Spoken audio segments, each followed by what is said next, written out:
Every week, we close out the podcast by thanking the community radio stations that play our podcast and are great partners with us. Today, we're going to talk to some people involved with community media and find out about their work.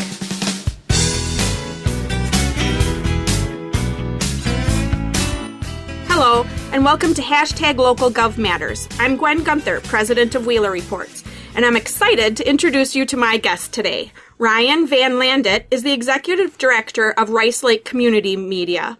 Mary Cardona is the executive director of Wisconsin Community Media, and Jeff Robbins is the director of Sun Prairie Media Center. Hello. Hello. Thanks for having us. Thanks for having us. So I want to thank you all for coming, and let's start with you, Mary. Can you explain what community media is? Absolutely. Community media is electronic media that is focused on the community, that's accessible, and that's funded locally. So Wisconsin Community Media, for most of its life, we've been around since 1997, we've focused on community television stations that appear on cable television systems. So those channels are called public, education, and government access television channels. But there's also low-power FM radio, and in recent years, we've started focusing on that as well, because what we're really interested in is promoting community talk, community issues, community events, and we want people to participate in this media. So our centers are based in communities. People have the opportunity to learn how to produce television and radio programming, and they can steer the programming on these local community media stations to issues that concern them. They're also funded locally, so that means that, for example, in the case of cable television, these public education and government access channels are funded by the franchise fees that go to cities from cable operators. So most of them are managed by either cities, or some are managed by nonprofit organizations, and some are managed by school districts. So are these the stations where I would log in to see my local city council meetings and get that kind of information with what my local government is doing? Exactly. Government transparency is one of our key goals. And so, yes, I would say most cities, and there are a lot of them in the state who have PEG channels. I mean, most cities have these channels. Not all of them use them fully, but the ones that don't use them as much, one of their prime reasons for using these channels are to bring local government meetings to residents. So planning commission, city council meetings, school boards? School board meetings, absolutely. Excellent. Yes. Can you give us a general idea of how many TV stations there are and how many radio stations there are? Well, Wisconsin Community Media primarily serves community media centers whose focus are these local cable access television stations. So we have 51 members, and I would guess there's probably at least 24 other cities who are using their channels to some extent, maybe not as much as our members. Our members also have low-power FM radio stations. At least some of them do. About a half a dozen have low-power FM radio stations. But I think statewide, there's probably maybe 40 low-power FM radio stations in the state. So, again, our focus since 1997 has been these PEG stations, they're called. And when we started getting into low-power FM radio, because it was just another way to reach our communities, we started getting into that as well. So there's a whole low-power FM radio community out there that we have not been. Maybe Ryan and Jeff are more in touch with some of those other standalone low-power FM radio stations. But Wisconsin Community Media is primarily interested in the media centers that started out as PEG access channels. Yeah, and Gwen, Mary keeps using the term PEG, which stands for Public Education and Government. We always kind of have each of those somewhat utilized in our stations. Both the public aspect, we have public programming where it's parades or events or things that are citywide, concerts. Education, we do school events, school board meetings, and then government events, of course. The meetings that people, for some reason, are intrigued to watch. And then we also, nicely do shows to wrap up an hour and a half meeting, so people only have to stand a half hour of government discussion. The public aspect of the acronym PEG, that includes community members that come in and do programming. That we have several of those in Sun Prairie that come in and talk about whatever they're passionate about, whether it's movies or whether it's local government. So, that's part of it as well. So when most people think about TV access, nowadays they think something is running 24/7. Are most of the community stations running programming 24/7? Absolutely. Yep, for sure. Yes. Radio and TV, we're on 24/7. Yeah. Okay. Yep. Well, when we come back, we're going to talk more about community media, and we're going to talk about why it's important. The League of Wisconsin Municipalities advocates for Wisconsin's 600 cities and villages, speaking up for local democracy and common sense citizen-led government. Learn more at lwm-info.org.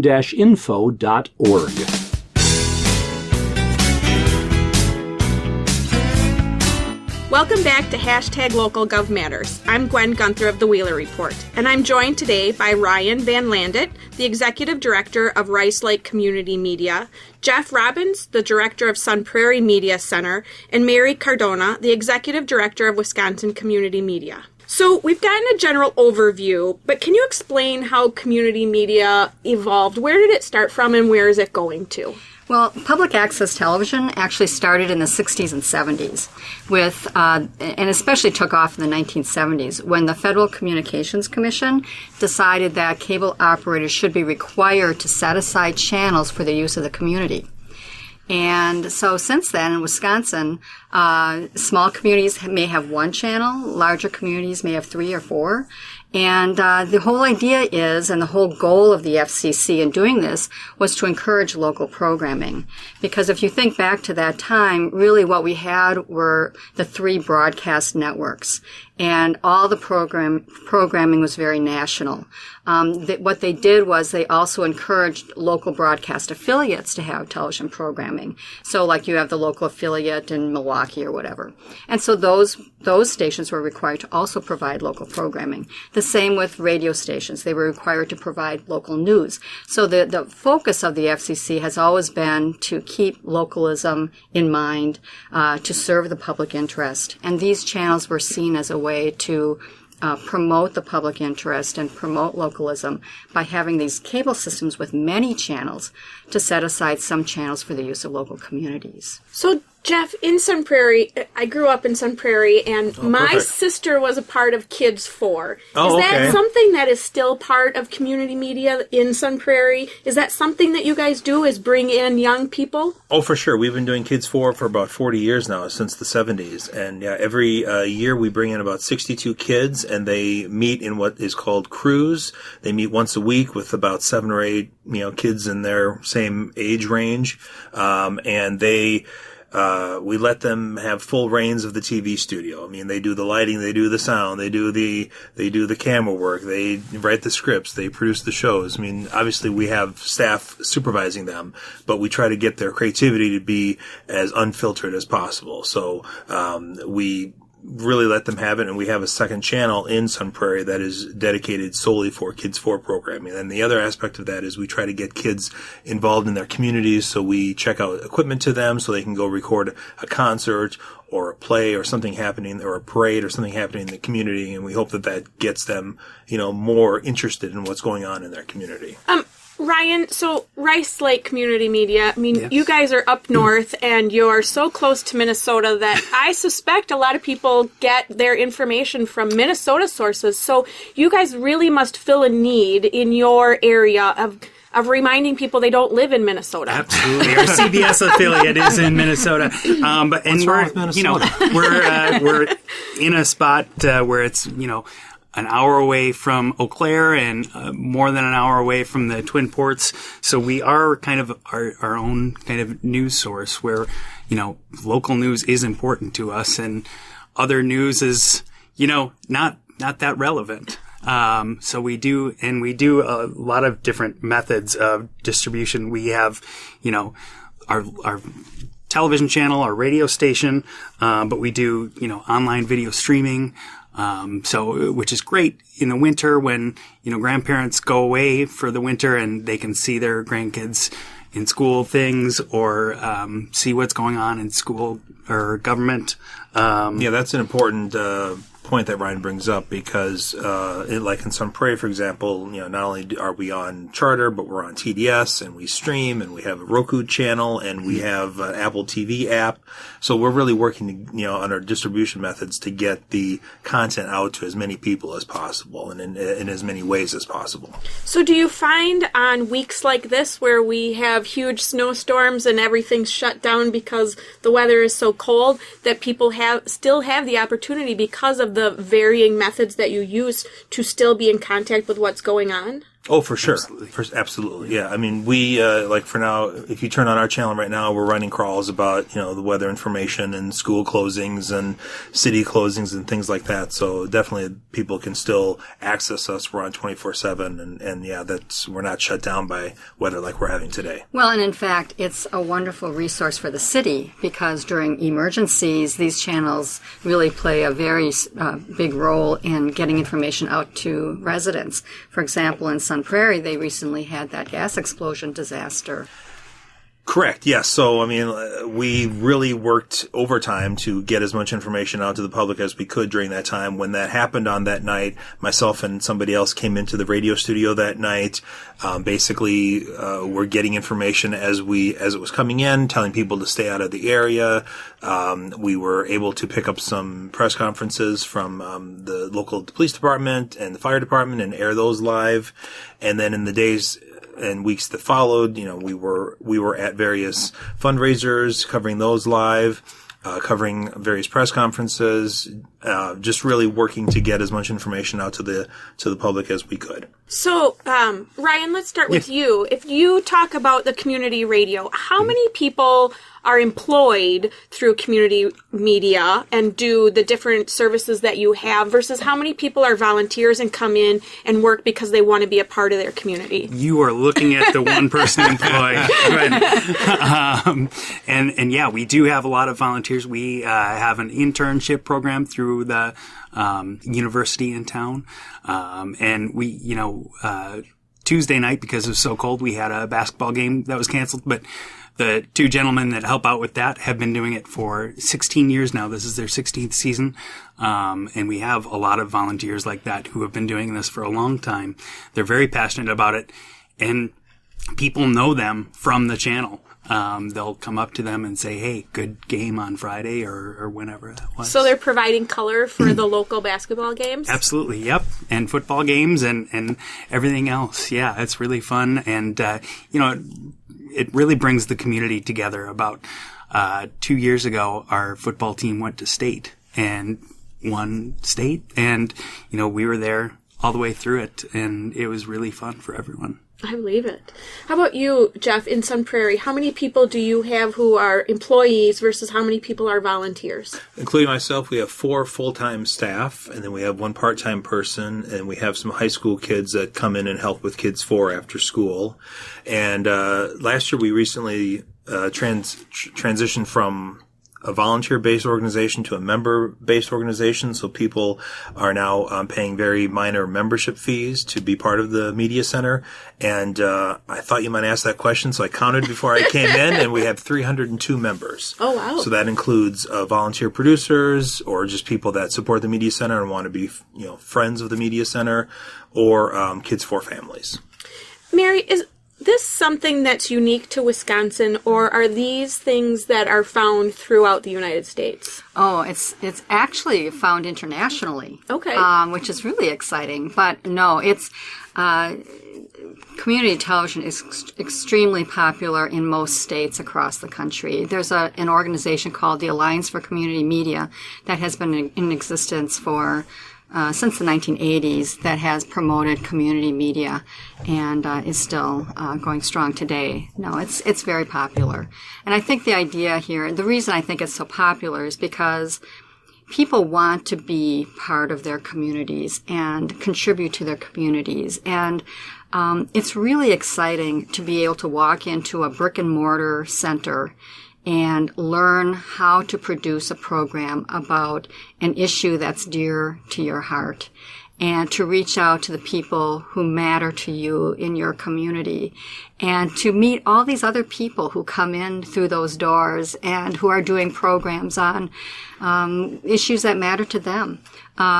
We have programs for the Spanish-speaking community, the Hmong community, the arts community, women's rights, everything. And it's a real cross-section of the community, and it's a real blend. And so we like to say that strong media centers build strong communities, because, when you tune into our channel, you're seeing your community. It helps bind a community together and establishes a community identity.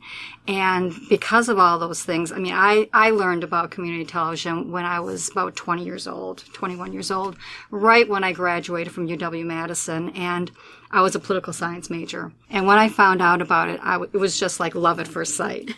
And I've been doing some aspect of it ever since. And most people I know in this field have similar stories. They kind of found out about it, got involved, and could not leave it because they fell in love. It's just such a wonderful way to contribute. So, Ryan, you were one of the first community media centers that reached out to us and said, hey, let's work together and let's make your podcast something that we can use. Why did you think what we do here on a weekly basis fit in the mission of what you guys are doing? Gwen, I'm not going to lie, I'm a one-man show, so other people doing my work for me is helpful. Quality programming without you having to do it yourself. Yes. I would say about a year before that, I contacted Jerry DeShane of the League of Municipalities, and I said, hey, let's do a show sometime. And then Gail Sumi and I talked, and we came up with a monthly show. The show is called The Local Perspective.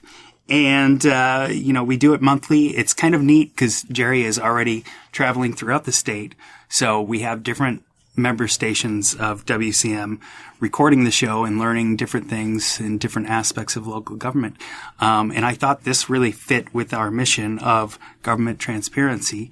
I do things with my county government as well. We do county board meetings, and after everyone, we do a show with the county administrator and kind of wrap up what's happening in the county. If there's things that we need to help them communicate to the public, we do that. And I just thought that what this show is very important, and people need to know about it and learn more. Something that we talk about all the time is program sharing, and this is a perfect example of program sharing. Something that one center or one organization produces that can be used in many different media centers. So you program share with other communities, you share with other states. How does that work? Typically other communities in Wisconsin. We do a lot of programming that is really of interest only to people that live in Sun Prairie, like maybe the city meetings like Ryan was talking about. But we do a lot of other shows that could be of interest to anybody in the state, from movie review programs or public affairs shows that some of our volunteers do that focus more on state issues. So, that is something that we're constantly working on with other stations, is sharing programs, sharing resources, and just, trying to get as much quality programming out to as many people as we can. All right. Well, stay tuned. There's more to come. The Wisconsin Counties Association represents Wisconsin's 72 counties at both the state and federal level. Learn more about how counties impact your community at wicounties.org.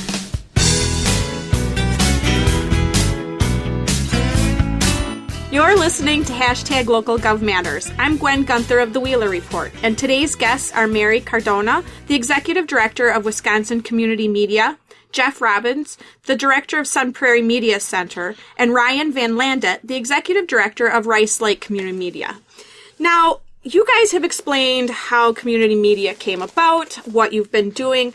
Why do you think it's important? What's your mission? And Ryan, I'm going to start with you, because one of the things that you pointed out to me when we talked was that you bring on legislators to talk to their communities. Absolutely. I think, even in the city of Madison, I don't know that anyone sits down one-on-one with your legislative representatives, and they're right around the corner. But we bring our state assembly rep and state senator in once a month. They come in unless there's either something going on that postpones their visit, or there's nothing going on to where there's really nothing to have a show about, which does happen sometimes. But, between those debates every 2 years or 4 years, there's not a whole lot of coverage for people to look into to see what is their legislator doing for them, how are they voting, what issues are happening.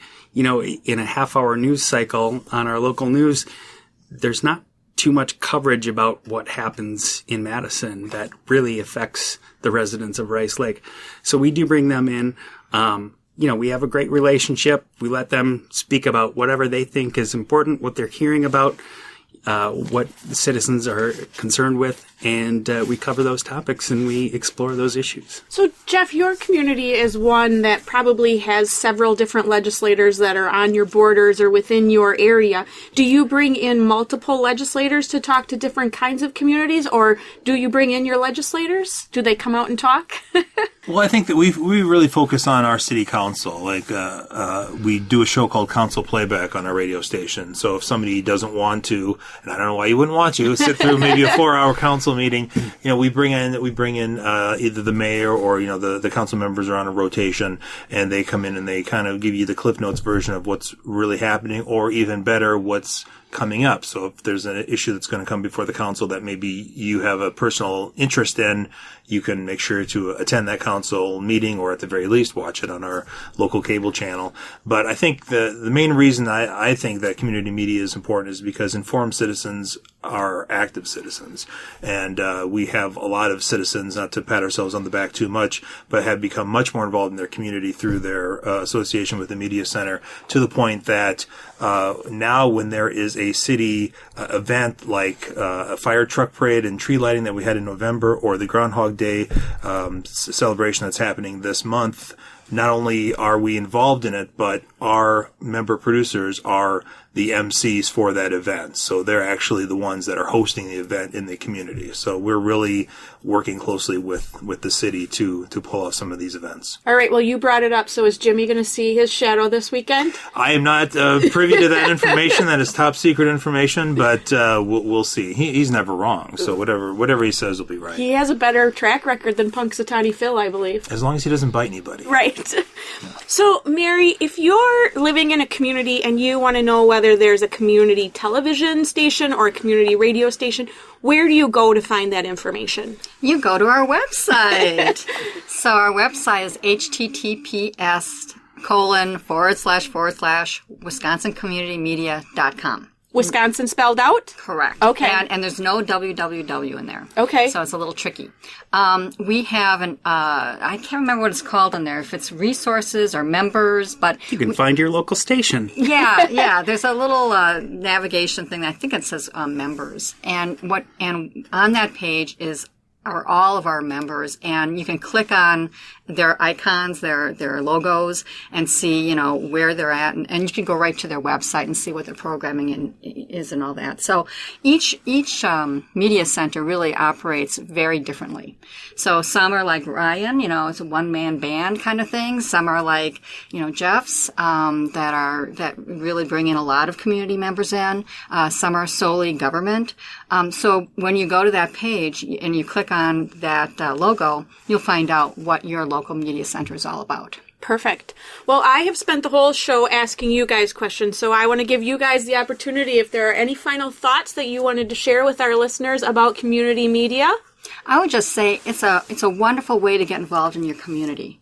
A lot of people may not be serving on boards or being involved in a nonprofit organization, but somehow they want to be involved in the community more.